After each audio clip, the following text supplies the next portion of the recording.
हमारे channel MB cinema को subscribe कर ऑल नोटिफिकेशन को ऑन कर लो ताकि आपको आने वाले समय में इसी तरह लेटेस्ट मूवीज से जुड़ी अपडेट मिलती रहे। तो चलिए स्टार्ट करते हैं वीडियो, लाइक का बटन दबा के। विरूपाक्षा कार्तिक वर्मा दांडू द्वारा निर्देशित 2023 की भारतीय तेलुगु भाषा की अलौकिक डरावनी रहस्य फिल्म है, जिन्होंने सुकुमार के साथ फिल्म का सह-लेखन किया था।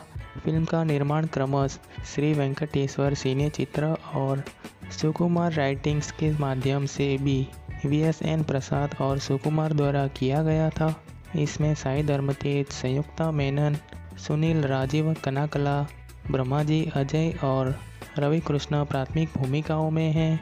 वहीं बात करें इस मूवी की IMDb रेटिंग की, तो इस मूवी को IMDb पर 10 में से 8 की रेटिंग मिली हुई है और 97% गूगलर्स ने इस मूवी को लाइक किया है। वहीं बात करें इस मूवी की स्टोरी रिव्यू और फैक्ट्स की, तो 1979 में वेंकट चलपति को रुद्रवनम गांव में अपने घर में काला जादू करते हुए देखा जाता है, लेकिन एक क्रोधित भीड़ उनके घर में घुस जाती है, जहां वे उन पर उनके गांव में बच्चों की हाल ही में हुई रहस्यमयी मौतों का आरोप लगाते हैं और उन्हें जलाकर मार डालते हैं।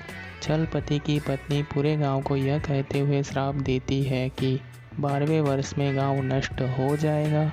चलपति के बेटे भैरव को बाद में ग्रामीणों द्वारा एक अनाथालय में भर्ती कराया गया। सूर्या 12 साल बाद यानी 1991 में अपनी मां और दोस्त के साथ एक उत्सव में शामिल होने के लिए अपने गांव रुद्रवनम लौटता है। हालांकि मंदिर में एक ग्रामीण की मौत के बाद गांव में तालाबंदी की स्थिति है और श्राप का डर है।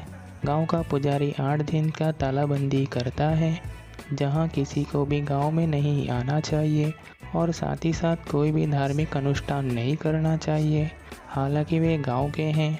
सूर्या और उनका गांव एक दशक से अधिक समय से गांव में नहीं रहते थे, जहां उन्हें सूर्यास्त से पहले अन्य आगंतुकों के साथ जाने के लिए कहा जाता था। सूर्या ने छोड़ने की योजना बनाई, लेकिन बाद में वापस लौट आया क्योंकि वह नंदिनी के लिए गिर गया। जब उसे एक आपात स्थिति के दौरान उसे इंजेक्शन देना पड़ा। नंदिनी ने अपना लटकन देकर समय पर मदद के लिए उनका धन्यवाद किया। क्योंकि अनुष्ठान पूरा हो गया है, इसलिए सूर्या को गांव में वापस रहना पड़ता है। उस रात सुधा ने लॉकडाउन नियमों को तोड़ने और अपने प्रेमी कुमार के साथ भाग जाने का फैसला किया, लेकिन सुधा से बात करते समय कुमार को एक आने वाली ट्रेन से मार दिया जाता है। जो दुर्घटना को देखती है वह चौंक जाती है, जहां वह एक मधुमक्खी के छत्ते में चली जाती है और मधुमक्खियों द्वारा काट ली जाती है। जैसे जैसे लॉकडाउन बढ़ता है, अजीबोगरीब घटनाएं होने लगती है और चैन रिएक्शन में और लोगों की मौत होने लगती है। सूर्या श्राप की जांच शुरू करता है और वेंकट चलपति और उसकी पत्नी के अतीत के बारे में सीखता है। इस बीच ग्रामीणों ने अभिशाप को उठाने के लिए अपना खून देकर नंदिनी की बलि देने का फैसला किया। सूर्या को पता चलता है कि भैरव वास्तव में जीवित है और अपने माता पिता की मौत का बदला लेना चाहता है। सूर्या बताता है कि वह 8 घंटे के भीतर मंत्र से छुटकारा पाने और नंदिनी को बचाने का एक तरीका खोज लेगा, इसलिए वह समाधान की तलाश में गांव छोड़ देता है। एक अघोरा की मदद से सूर्य उस गुफा का पता लगाता है जहां जादू डाला गया है और यह पता चला है कि कुमार वास्तव में भैरव है और गांव में उसका गुप्त साथी जादू के साथ उसकी मदद कर रहा था।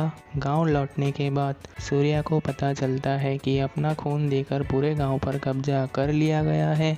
अपनी विकसित अवस्था में ग्रामीण एक जलते हुए पेड़ की ओर चलने लगते हैं, जो वास्तव में वही पेड़ है जिस पर चलपति और उसकी पत्नी को बांधकर जलाकर मार डाला गया था। सूर्या को पता चलता है कि नंदिनी भैरव की गुप्त साथी है और उसका सामना करती है।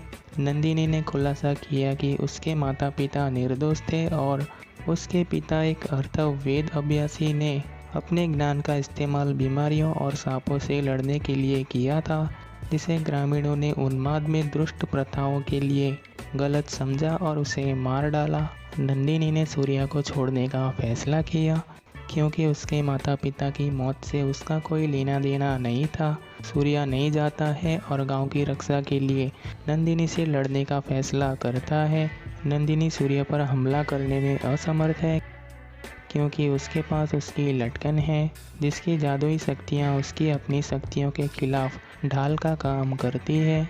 कोई अन्य रास्ता न देखकर नंदिनी ने आंसू बहाते हुए सूर्य से उसे मारने के लिए कहा, जिससे वह सहमत हो गया और उसे मार डाला। इस प्रकार मृत्यु की पीड़ा समाप्त हो गई।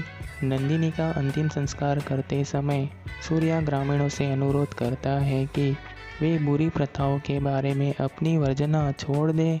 वह अपने हाथ में नंदिनी के पेंडेंट को देखता है और उसकी आंखें अगली कड़ी की ओर इशारा करने लगती है और यह मूवी इसी तरह से वहीं पर समाप्त हो जाती है। वहीं बात करें आप इस मूवी को कहां पर देख सकते हो, तो मैं आपको बता दूं कि आप इस मूवी को नेटफ्लिक्स पर देख सकते हो। वहां पर यह मूवी